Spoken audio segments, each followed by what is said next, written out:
So many people don't have an idea, or rather a deeper understanding of what an RFO or a CFO really means in the Nigerian real estate market. Some people get to confuse these two title documents altogether. But in today's video, we are going to discuss all of this. So if you are that investor, or probably you are a property owner, or perhaps you are somebody that wants to have an understanding about the Nigerian real estate market, then this particular video is for you.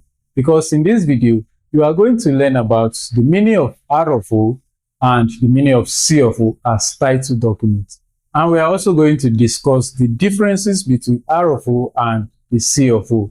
In addition to that, we are going to look at which of these two title documents can provide you more security on your property.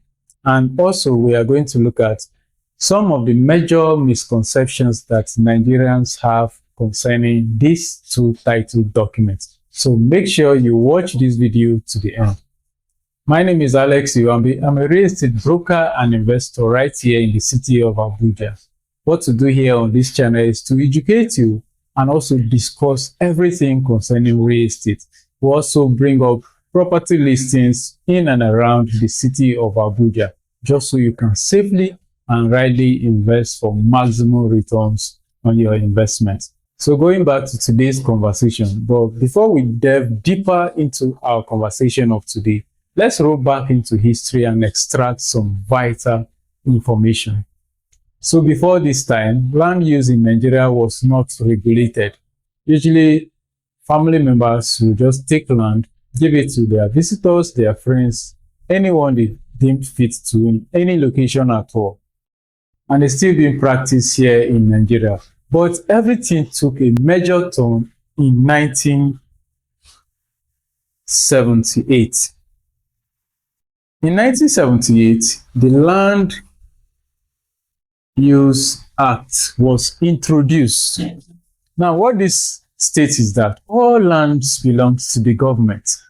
So the government will be the ones to give out land ownership to people, right? So the family members can give you land. You can get land from the family members, but for you to have titles on those lands, you have to have statutory titles on those land. It's the government that will give you those titles. So that was what gave birth to the RFO and the CFO, which we are going to discuss in today's video. So now, let's look at the meaning of RFO. RFO simply means Right of Occupancy. That's the full meaning of RFO, Right of Occupancy. Now, this is actually a title document that is given to you by the government as a right. Remember, underline the word right. The title document that is given to you by the government as a right for you to use a particular piece of land. Underline the word the right. The government is giving you the right to use a particular piece of land. Now, the CFO, on the other hand, is Certificate of Occupancy. This is also a title document.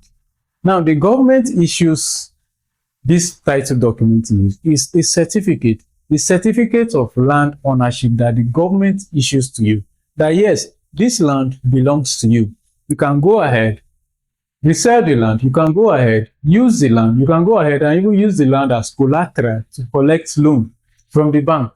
You can go ahead, build on the land, but remember, you must build according to the purpose of the land. What that means is there are some areas that are designated for agricultural, some are designated for residential, some industrial, and all of that. So you must develop that particular property according to the purpose that is stated in the certificate. Remember, underline the word certificate. The government is giving you a certificate of land ownership.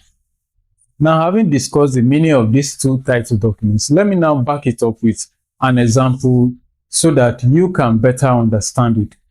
Now, when you get an admission in a university, the university issues you an admission letter that yes, you are now permitted to come study in our university for a duration of, let's say, 4 years. So that admission letter, let's take that to be the right of occupancy. The university, the institution is giving you a permission to come study in their institution for a period of 4 years. Now, after the 4 years, you are now entitled, after the 4 years, after you've gone through the courses that you are supposed to go through and pass all the exams, you are now being awarded a certificate. Now, let's take that certificate to be the Certificate of Occupancy. I believe you now understand the difference between these two. You have been given an admission, but that admission, for you to get the certificate, is subject to your completion of all your courses and your exams. So the moment the government gives you a right of occupancy, there are certain things that you have to do. There are certain fees that you have to pay in order to process your CFO, in order for you to be qualified to be given the Certificate of Occupancy. You must follow the government laws according to that particular land. They have given you the RFO on it. So I hope this example gives you a deeper understanding of what an RFO is and also a CFO. Now, having discussed that, we'll now look at the major differences between these two title documents. Now, remember, in the case of the right of occupancy, I stated that here the government is giving you the right to use that particular land, right? But in the case of the Certificate of Occupancy, they are giving you a certificate. They are giving you a certificate to show that, yes, you are the owner of this land, a certificate of land ownership, that you can go ahead and resell the land and do whatsoever it is. Now, remember, these two are genuine documents that have been issued by the government. Another difference is the Certificate of Occupancy. With the Certificate of Occupancy, you can easily use it as a collateral to access loans from the bank, because majority of the banks, they prefer the property that comes with the Certificate of Occupancy. That does not mean the RFO is not a genuine title document. Another difference here is the Certificate of Occupancy is the highest title document. The Certificate of Occupancy is higher than the Right of Occupancy. So I believe you now understand deeply the difference between the Right of Occupancy and the Certificate of Occupancy. The both of them are title documents that have been issued by the government. And before you are being awarded the Certificate of Occupancy, you must have been awarded the Right of Occupancy, followed everything you are supposed to do, then apply for a CFO. So having discussed that, let's now look at the major misconceptions that some Nigerians have regarding these two title documents. One of the major misconceptions that I've realized people usually have is that they believe that once they have their RFO, they don't need a CFO, but that is a very big lie. The moment you are issued the right of occupancy on a particular property, do the necessary things, and then you upgrade it to the CFO. This will give you more security, because the CFO provides you more security on your property than the RFO. Another major misconception that people usually have is that they believe that properties with CFO have no issue. But that is also another lie, because there are some properties that have CFO, but then if you invest in such properties, you definitely lose your money. There is what we call ground rent. If you are being given a Certificate of Occupancy, the government awards you 99 years, a period of 99 years, after which you are required to renew the certificate. Now, this is another difference.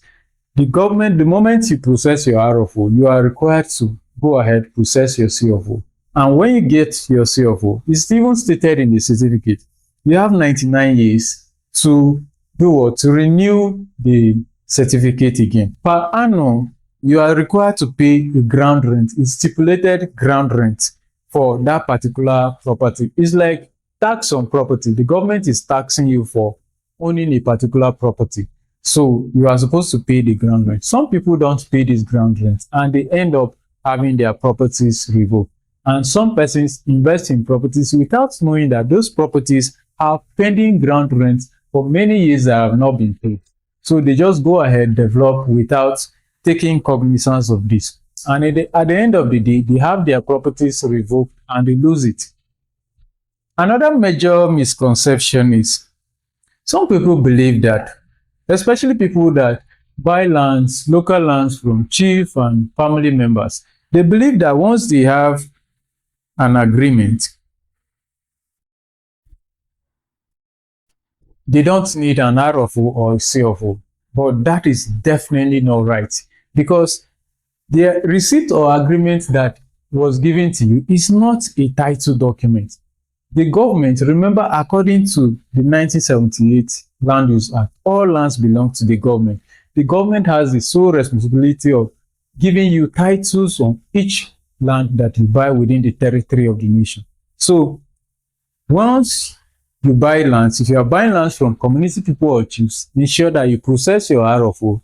After the RFO, apply for the CFO and you will be on the safe side.